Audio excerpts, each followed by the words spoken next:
Hello বন্ধুরা, সকলকে জানাই দুপুরের শুভেচ্ছা। তো আজকে দেখো আমাদের ভিজে ভাত। আমাদের আজকে পঞ্চমী, শ্রাবণ মাসের এই শেষ পঞ্চমীতে আমাদের দিনে ভিজে ভাত পান্তা খেতে হয়, পান্তা ভাত। আর রাত্রে দই চিড়ে।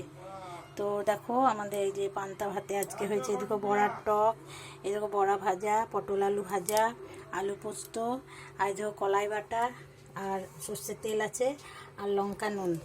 তো আমাদের দুপুরের আজকে এটাই মেনু, খেতে হবে। আমাদের আজকে রান্না বান্না করতে নেই, আমাদের আজকে রান্না থেকে বিরত ছুটি, কালকে ডবল রান্না করে নিয়েছি। তো চলো বন্ধুরা আমরা খেয়ে নিই। তোমাদের কার কার এই রীতি আছে, এই প্রথা চালু আছে যে পান্তা খেতে হয় আজকে পঞ্চমীতে, তারা অবশ্যই জানাবে। তো আমি ভাত দিয়ে দিই এবার। চলো, আমাদের এই গরমে কিছু থাকবে না বেশি কিছু বলে আমাদের বেশি কিছু করতে নেই, এইটুকুই করতে হয় মেনু।